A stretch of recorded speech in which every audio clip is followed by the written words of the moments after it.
Welcome to A Slob Comes Clean, the podcast. I am Dana K. White. I am the author of Decluttering at the Speed of Life, How to Manage Your Home Without Losing Your Mind, and my new book that comes out on January 11th, Organizing for the Rest of Us. This is podcast number, I usually say some other stuff. I share my personal deslobification process as I figure out ways to keep my own home under control. I share the truth about cleaning and organizing strategies that actually work in real life for real people who don't love cleaning and organizing. Thanks for joining me today. So I was trying to kind of go off script. Not that it's a written script. It's just something I say every single week. And sorry, I can only change so much in 1 week. But this is podcast number 317. And I am calling it The Appearance of Clean because this is something I've been thinking about. Because it's something that normal people, and when I say normal people, please don't get offended. It's my little funny way of saying the people who don't struggle and feel mind boggled by housekeeping stuff. Like people who are just like, what? What's the big deal?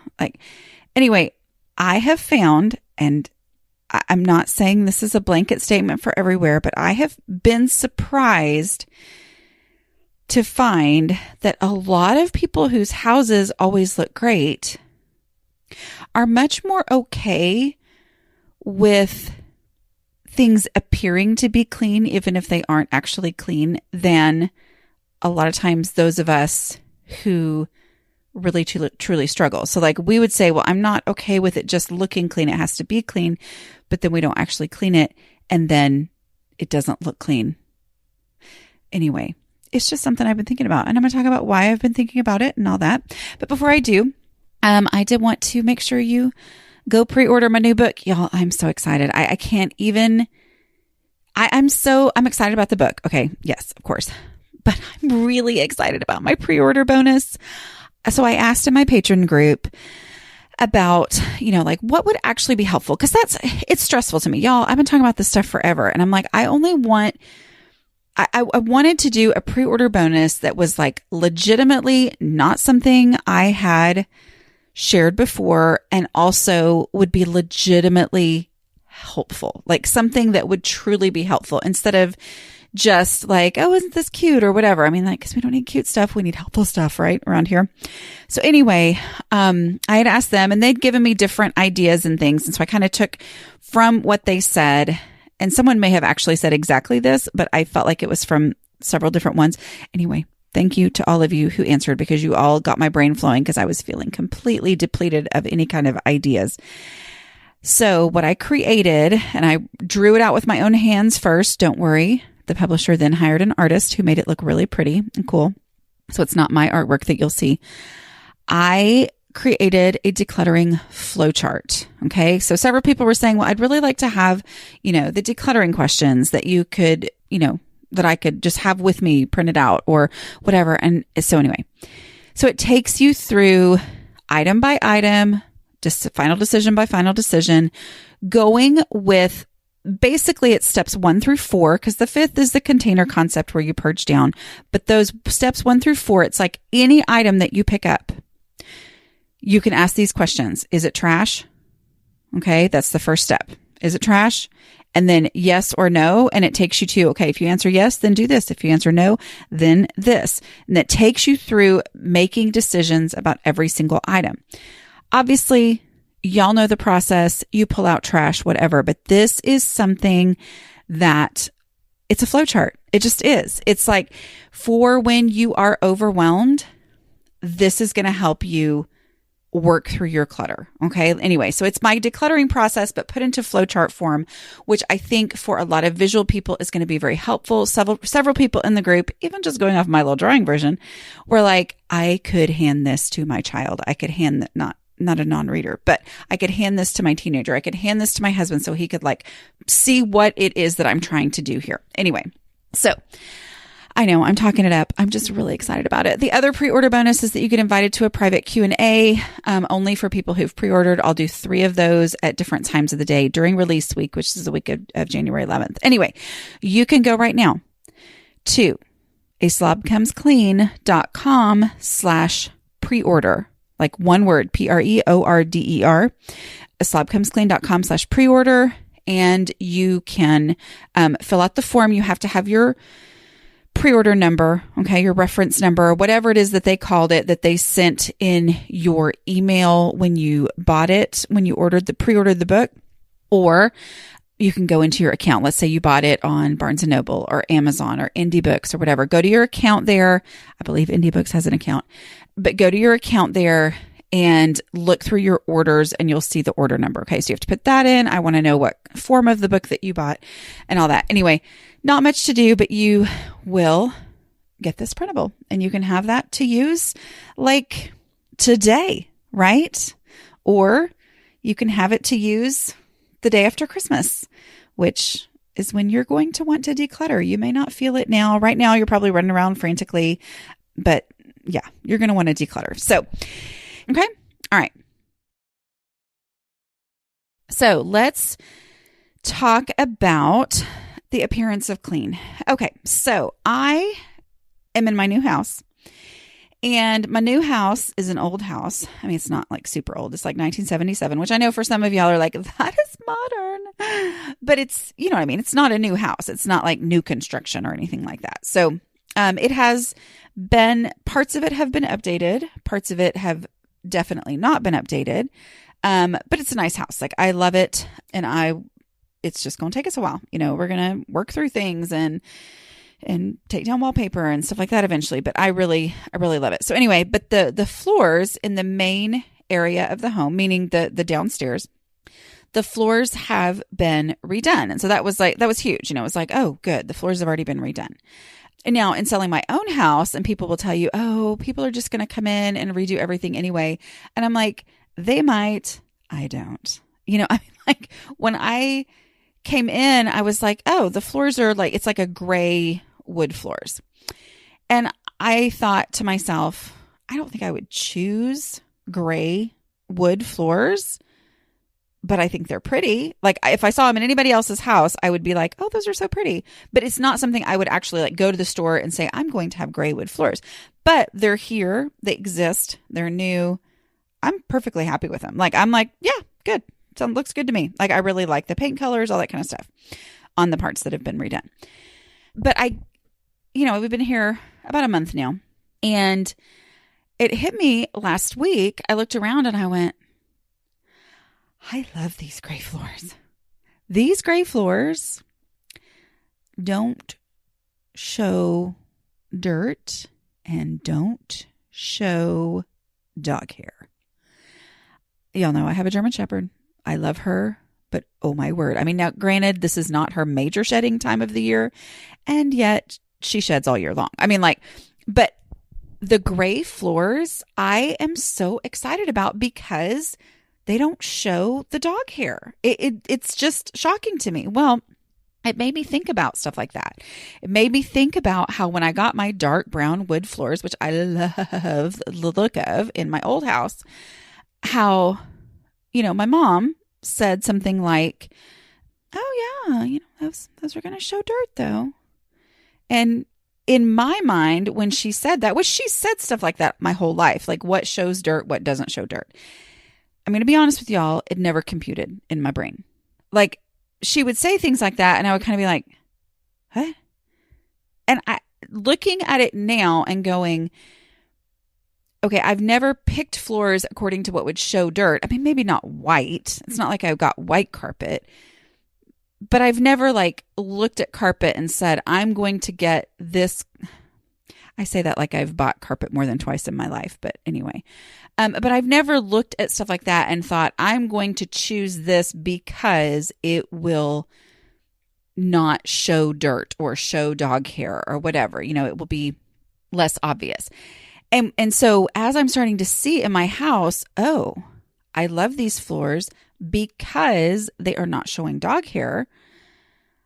I was like, oh, maybe there was a point to what all these people have told me over the course of my life about, you know, like countertops and things. And they'll be like, oh, well, it shows dirt. That just never computed in my brain, y'all. And so it's made me think about, why has that not computed in my brain when it is a really valid and helpful thing? So like one of my friends, I think I called her Normal Friend years ago. She did some YouTube videos with me. She and her husband were coming through, where we live, and she knew we had just moved, and she was like, "Hey, I'm kind of waving at you." It's so funny because I was like, "Come on and see the new house." She's like, "Well, I didn't want to ask." And I'm like, "Anyway, whatever." Okay, y'all, I'll just tell y'all that my philosophy on a new house is like, y'all come on right now. Like, come on now while I have the excuse that we just moved in. After a year, if it still looks like this, then I'm embarrassed. But for the first year, I'm like, oh, well, we just moved. Oh, I can blame so much on the fact that we just moved. But anyway, so she came over, and so we went upstairs, and we did have the carpet replaced upstairs because it was super old. And I wanted to replace it before we moved furniture in and stuff like that. So we went upstairs, and she saw the carpet, and she was like, "Oh, I love this carpet. This is the same carpet that we have, and it is so great because it doesn't show anything." Now, this was before I'd had my revelation about the gray floors and the dog hair. And I was like, again, like I'd always been with my mom, I was like, what are you talking about? Like, it just did not compute. So anyway, that's why I have been thinking about this concept. Why is it that people whose houses always look great and under control do focus on what's going to show dirt versus not show dirt? And these are people who clean. These are not people who are like, oh, it's not going to show dirt, so I won't ever have to clean. No, these are the people who clean. And so I'm like, I know that y'all clean a lot. And so why is it a big deal? Anyway, I think it comes down to a lot of that. Y'all know I don't like to use the word perfectionism. I know a lot of people who talk about this stuff are like, oh, you have trouble because you're a perfectionist. And I'm like, I don't know that I'm really a perfectionist with my house, because I am a perfectionist in certain other areas. And in those areas, I'm like driven. I can't sleep. I've got to get it done. I've got to do it right. And I can't understand how anyone else in the world wouldn't do it right on those certain types of things. And I'm like, well, that's where I'm a perfectionist. You cannot look at my house on a regular basis and go, this woman's a perfectionist. That's just not it. But I do think I like to think of it as idealism. It's not that I'm a perfectionist, it's that I'm an idealist. And so it feels like, okay, so certain surfaces, countertops, carpet, floors, all that kind of stuff, certain types of things don't show dirt. And yet in an ideal world, I would stay on top of things, and it wouldn't matter if they showed dirt or not, because there wouldn't be any dirt. Right? And so I don't want to say I felt like that I didn't gravitate toward or look for things that didn't show dirt because I didn't feel like I deserved to have something that didn't show dirt. It was like, no, I would rather just not have dirt. And so why would it matter if something didn't show dirt? And yet in reality, I wasn't keeping up with it. And so it really, really showed dirt. Do you know what I mean? But what's weird to me is those people whose houses are under control tend to be, and I'm not talking about people who are neurotic about it, and I'm not saying neurotic, like, oh my word, neurotic, because I know that's actually a real, like, concern for a lot of people, an actual neurosis, of obsessive compulsive disorder and all that kind of stuff. Like, I hear from people who tell me, I actually listen to your stuff because it helps me with my OCD, because then I'm like, oh, okay, if I can just say I'm going to clean my bathroom once a week, and then I can be like, okay, I don't have to clean it 15 times a day because I know I've cleaned it once a week. Anyway, so I'm amazed that I often actually hear from people who do suffer with legitimate, because it can be, I've seen this stuff and I've kind of become a little more sensitive to it because I also get it from people who are like, oh my word, I'm so OCD. I'm so OCD. I have to make sure that, and I'm like, are you? Because it's actually a disorder that a lot of, like, that's part of the name, right? Obsessive compulsive disorder that a lot of people truly suffer from. So I don't think it's a joking matter to actually, but I know it's something that just in common slang, people are like, oh, I'm so OCD about this or whatever. Okay, that's fine. Whatever. Which, if you were actually OCD, my kitchen lights might drive you crazy because there are 3 rows of, are they can lights or something? Recessed lighting, 3 rows, but 2 of the middle row are off from the line. And it's because they are directly over the island in the kitchen. And so I can figure out why. And it kind of bugs me, but it doesn't drive me crazy. But it makes me think of all those like memes that you see on the internet where people are like, oh, I can't handle this because something is just a little bit off. And it's like, why is it off? Anyway, so it makes me laugh. Is that bad? It makes me laugh when I think about the people who would say that it drove them crazy. But if you actually have been diagnosed, I will not laugh at you. Okay? Because then I will understand much more. But for the people who, Dana, stop talking. Oh my word. Y'all, is this going to be one of those podcasts where I say things that I shouldn't say? Anyway. So let's go back to this. It's that those people who do clean consistently know that cleaning has to be done and it is a challenge and life is going to happen and things are going to get dirty. So I might as well have a surface that when it does get dirty, because it's going to get dirty because life happens, then it's not going to look horrible, but I'll still get to it. Then that's a much more realistic approach to reality. I don't know if that means anything, but y'all know what I mean. That actually results in a house that is under control versus the person who, let's just be honest, I am the person who my natural tendency is to be like, well, I should really just be on top of cleaning all the time. So I shouldn't need a surface that doesn't show dirt. Should, and yet reality is dirt happens. But I'm also at the same time as I'm the person who's like, I should be able to stay on top of this, I'm also the person who has the huge resentment toward dirt reappearing after I just cleaned it. Just cleaned it, meaning who knows how long ago it was, but because I have time passage awareness disorder and it was a monumental event for me to clean it, it feels like it just happened and I'm very offended when it gets dirty again, right? And it's also, I think some of that can come down to some of my slob vision issues where I notice perfectly clean and I notice, oh my word, it's horrific and I've got to deal with this, but I don't see the in between. I don't see the minimal amounts of mess, minimal amounts of dirt, the stuff that, the carpet of the floors is supposed to not show dirt. I don't notice that little amount until it gets to be a lot. And so, of course, this is making me go, maybe I shouldn't have these gray floors. No, I have decided that if people whose houses are under control all the time like floors that don't show dirt, they must know what they're talking about. And I'm going to go with it. And I'm just going to enjoy the fact that my gray floors don't show dog hair. Now, that's where my routines come in even more important, right? A vacuuming routine, a sweeping routine. That's even more important so that if something was to fall on the floor, let's say friends, kids, we haven't had any babies with pacifiers here in this house, but we will at some point.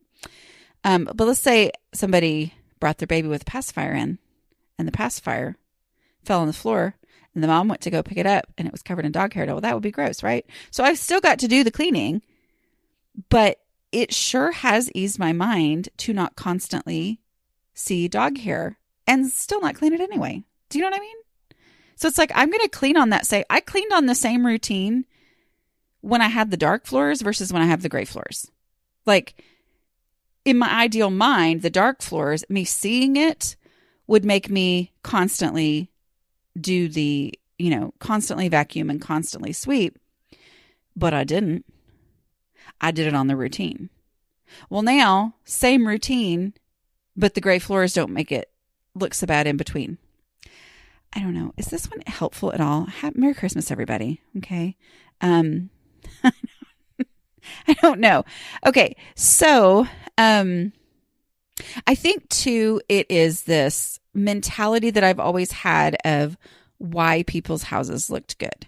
If someone's house looked good, I just thought, well, obviously they clean all the time. I don't have time to clean all the time. But no, the more you learn, the more you realize that most people whose houses look clean all the time, they've got tricks up their sleeve. They have the tricks. It is not about the fact that they are cleaning out. Some of them are, okay. But a lot of people whose houses look great all the time, they have tricks. I remember, and I know I've told y'all this before, but this lady, when my kids were little bitty, like I think I just had my boys, and it was in the place where we lived before we lived here. And it was a woman who had two kids similar ages to mine, maybe a little bit older. But then she also had two teenage kids. Anyway, so I went over to her house. So she had more life experience than me for sure. I went over to her house and I was like, oh my word, your house looks great. And then she like lifts up all these interesting little places, like little tablecloths and stuff. And she was like, hey kids, there's toys under here. Like she had hidden toys all over the place. And it was just like, it just felt like such a trick, not trick like bad, like, oh, she tricked me, but just like, I would never have thought to do that. But here's the thing. The people who are irritated by the sight of a little bit of dirt or clutter or whatever, those people who they see that and it drives them bananas, and so they have to stay on top of it. Well, it's hard to stay on top of it, okay, or it's just constantly coming back. They like the surfaces that don't show dirt as much. I'm not making a blanket statement. I know there are people who are not this way, but I'm just saying, in my experience, they like the surfaces that don't show dirt as much because then that helps them relax a little bit more. Okay. And I'm the person who doesn't see a little bit of dirt, a little bit of clutter, but I'm also having full-blown freakouts when all of a sudden I do see it because it's out of control dirt and out of control clutter, right? And so I have the routines in there for that, or I have a full-blown freak out when I realize someone's coming over, and that's what makes my eyes open and go, oh, there's dog hair all over the entryway or whatever. Okay. So instead, having surfaces that don't show that as quickly helps me not freak out. I don't know. I don't know what I'm saying. This is a good one. This is such a good podcast, y'all. Welcome. I'm glad that if you're new here, sometimes I give actual advice. This time I feel like I'm just explaining some brain issues. I don't know. We'll find out, right? We'll see how this all ends. All right. But I do think a lot of times it comes down to my tendency to, yes, I overthink, but I also overcomplicate. So many times it's like, oh, I need to do, the decluttering process. I needed to do this, and this. And it's like, no, I finally gotten it down to, no, remove the trash. Take the easy stuff to its already established home. I mean, like so many of my strategies that I've had to come up with have been me going, Dana, don't overcomplicate it. Make it as simple as it can possibly be. And I feel like this strange resistance that I had to surfaces that didn't show dirt was me overcomplicating things. It was like, well, that's too easy, right? That's too easy for my house to just look better because I have floors that don't show dirt. Anyway, I mean, I know I've already kind of said this, but I had it written in my notes. So, but that idealism of not feeling successful and competent in this area of housekeeping, and then taking that, and for some reason it feels like, well, then I don't deserve to be able to do tricks. I don't deserve to have something that makes this easier because I'm not good at it. When in reality, a lot of the people who are good at it because they embrace those tricks. I hope I'm making any sense. Here's the thing. I am not telling you to replace your floors. Okay. I love my dark floors. I love them in my old house. I loved those floors. I picked them out. I love the pictures. I love the way they look. But I am saying to be okay with cheating. Like, what's some other thing that maybe you've resisted? Like your mom said, oh, just do this. Or your aunt or your friend is like, just do this. Like, and see, did you resist cheating because you didn't feel like you deserved to be able to cheat, or because you were still hoping for the ideal world and ideal life to happen. And instead it's like, well, that's so much of what has changed my home was just accepting the reality of it, accepting the reality that this is a mundane day-to-day thing, accepting the reality that daily habits make more of an impact than big project cleans. Okay. Don't resist the things that make life easier when the other option that you're choosing, when you resist the things that make life easier, when the other option is just for life to be hard because you're just not going to do it the hard way.